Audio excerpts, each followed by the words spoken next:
So 2 weeks ago, I marched in the Pride Parade with other members of the United Church of Canada from North Toronto Cluster as well as other places in Toronto, and we carried this gigantic flag down the road.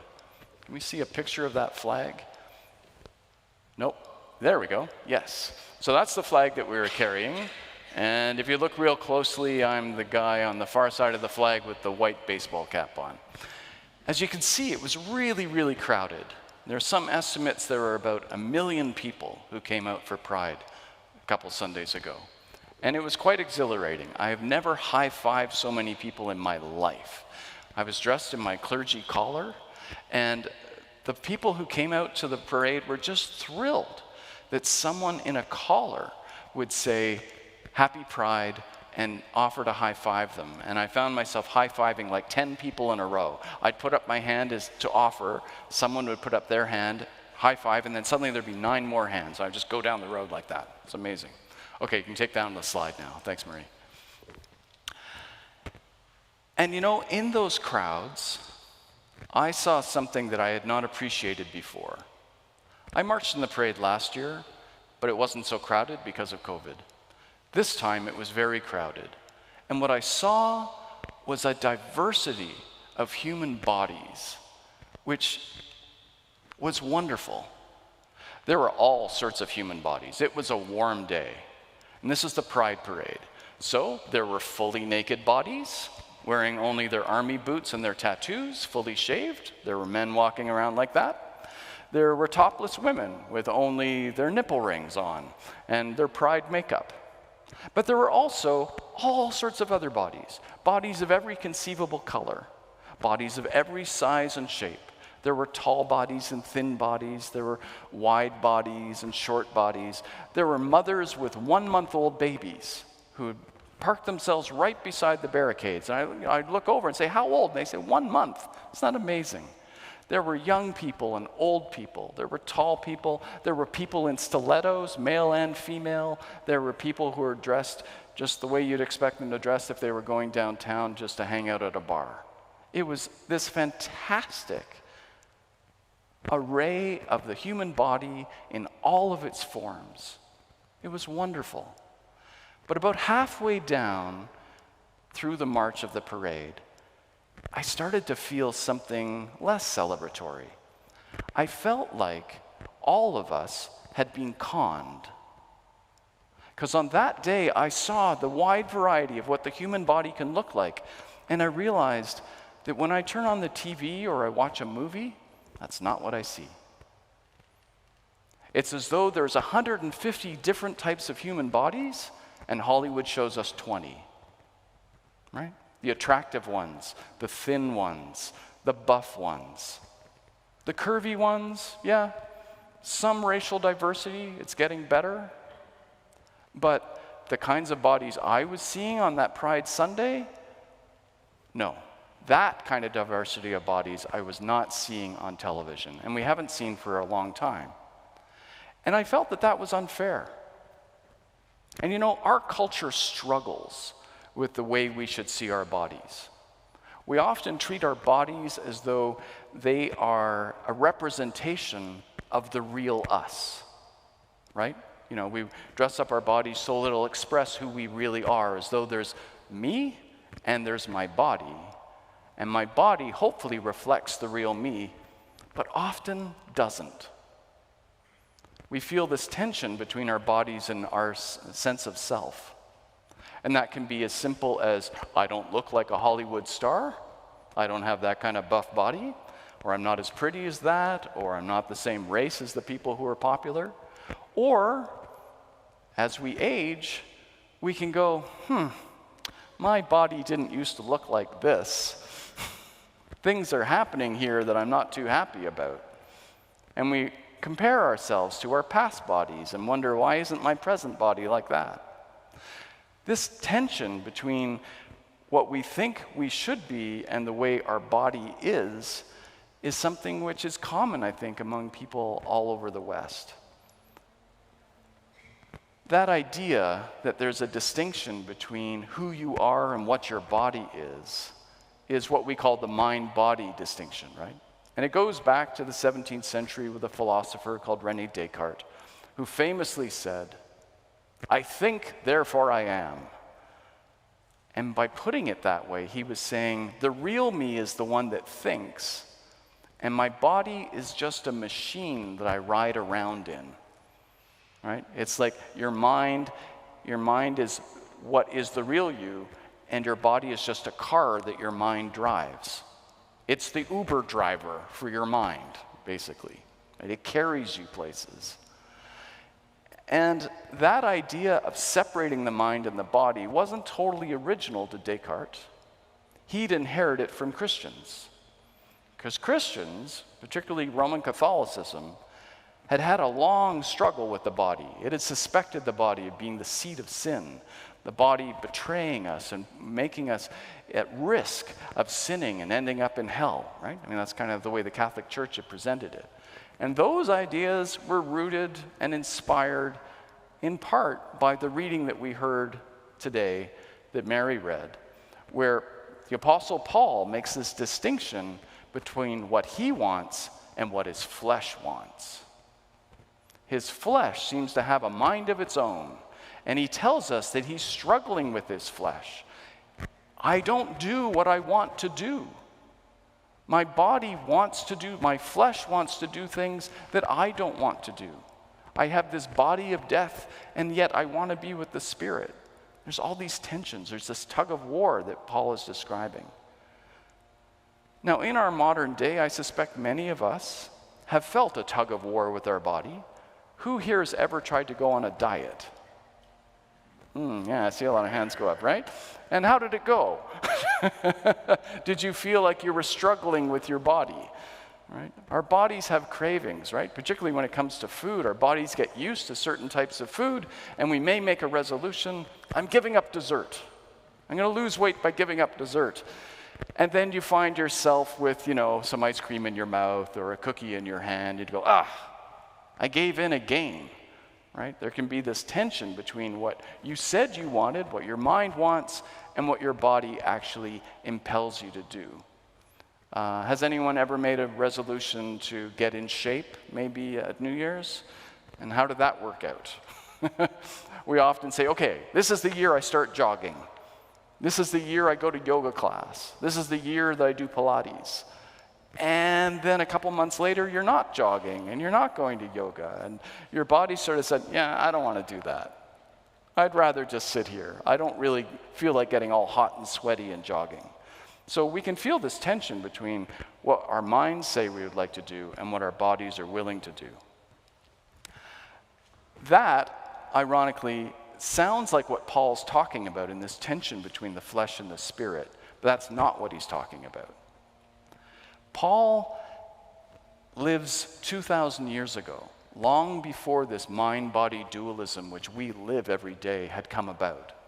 Paul's a Jew, and Jewish people had been told that as soon as the soul enters the body, they fuse together, and they can't be pulled apart the way we talk about them. That's just not possible for a Jew like Paul. They're together. They're always together. So when Paul talks about the flesh, he's not talking about it like a car that the mind drives. We hear it that way because we're so used to living our lives that way. But that's not what he's talking about. So what is he talking about? Well, Paul talks about the flesh a lot in his letters. And in one of his other letters, the letters to the Galatians, he defines what he means by flesh. And can we see those words on the screen, please? The other one, there's one more. There we go. So this is how he describes the flesh. And manifest also are the works of the flesh, which are adultery, whoredom, uncleanness, lasciviousness, idolatry, witchcraft, hatred, strifes, emulations, wraths, rivalries, dissensions, sects, envyings, murders, drunkennesses, revelings, and such like. That's a weird list to pair with the body, right? How many of you have a deep desire to commit sorcery? right? And not very many of us would say, I really crave to murder someone right now. These are not bodily desires, which he's listed. Because he's not talking about bodily desires as we understand them when he talks about the flesh. Paul has a different idea in mind. So what do all of those things have in common? Let's look at them slowly. Adultery. Adultery is when you go and have sex with someone who is not your partner. You have an affair because you expect that the sex with that other person is going to be enjoyable. In doing so, you are harming your partner, right? You're introducing dishonesty into your relationship, and it may well end your relationship. So this is something you pursue for pleasure at the expense of someone else. Murder, that's when you get your way, very much at expense of somebody else because they end up dead. Rivalries, same thing. Witchcraft. We don't deal in witchcraft now, but back in Paul's day, sorcery and witchcraft were quite common. It was so common that it was declared illegal by the Roman Empire because people really believed that magic worked. But what you used magic for was so that you could cast a spell on someone else to make them do something for you that they don't want to do.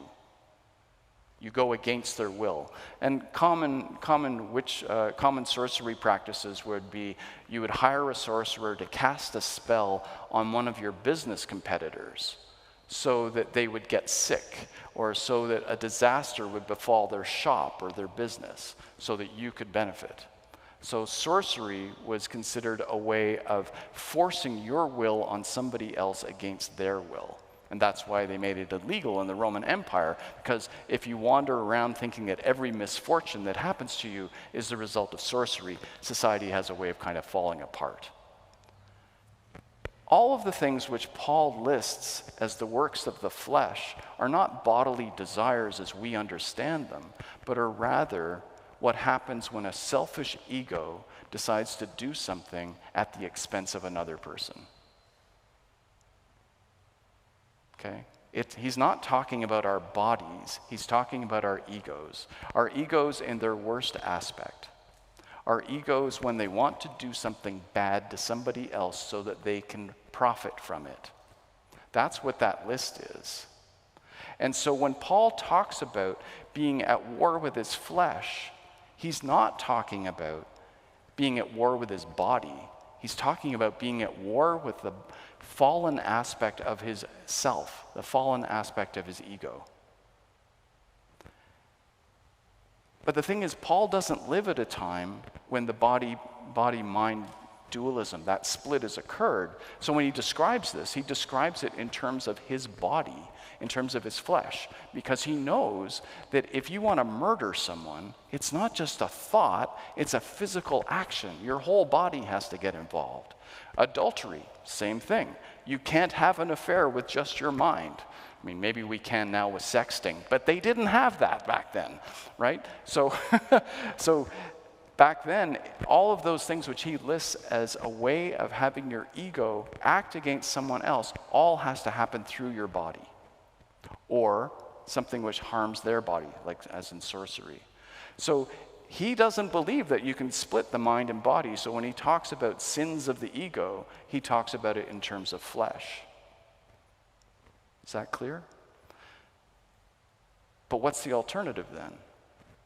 Well, Paul doesn't want to escape his body. He's asking for the salvation of his body. He's saying, I do all this stuff that I don't want to do. You know, in our language, my ego wants me to do all of these things against other people, and I keep falling for it. I want to do something else. So how do I get out of this? How do I inhabit this body in a peaceful, loving way so that I'm not a risk to others or myself? So what's the answer? Well, what he says is you need to ask for help. You're not going to find the answer within yourself because yourself is so riddled with these desires which are egotistical and harmful. You're going to have to look outside yourself. And to him, the answer is Christ.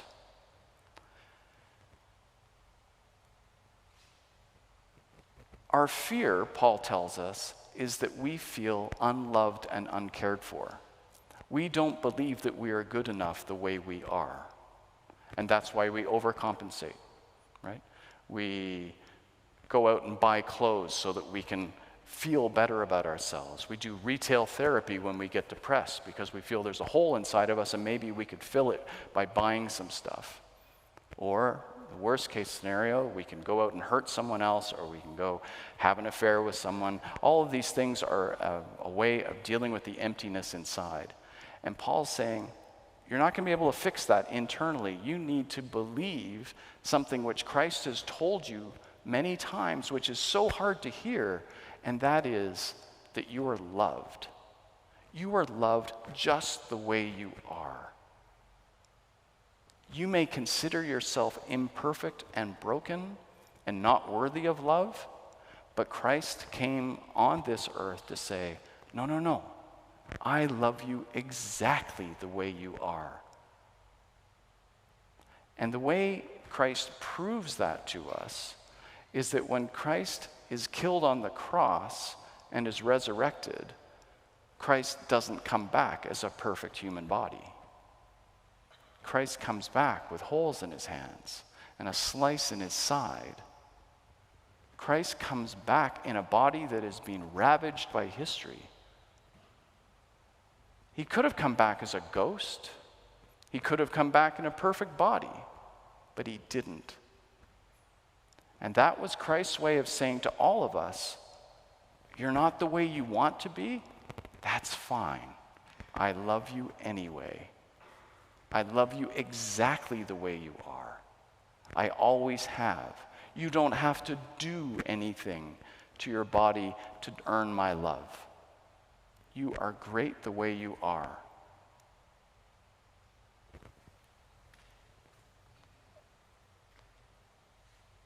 It's sort of like Christ is saying, this is a BYOB faith.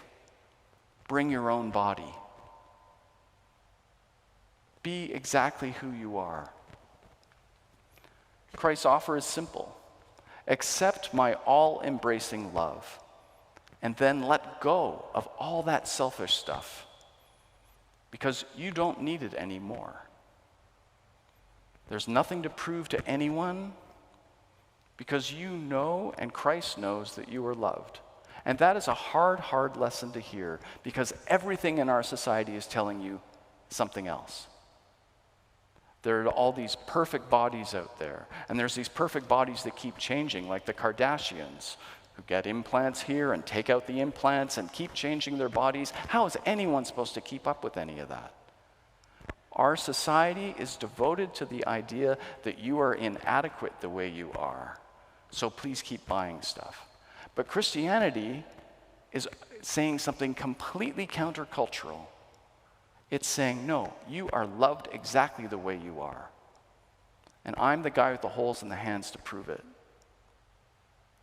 Just be who you are, feel that love, accept that love, which is the hard part.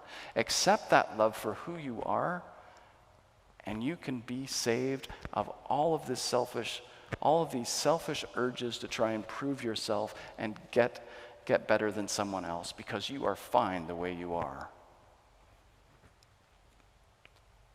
Be filled. And when you start to feel empty, come back for more. This well never runs dry. Know that you are loved in every cell of your being, and you have nothing to prove to anyone. You have been saved from a world of doubt and shame and selflessness. You don't have to have 1 million followers. You don't have to look like anybody on TV. You don't have to look like any movie star. You don't even have to look like the way you used to look. You can just be you, and God will love you. And that indeed is a great blessing. Amen.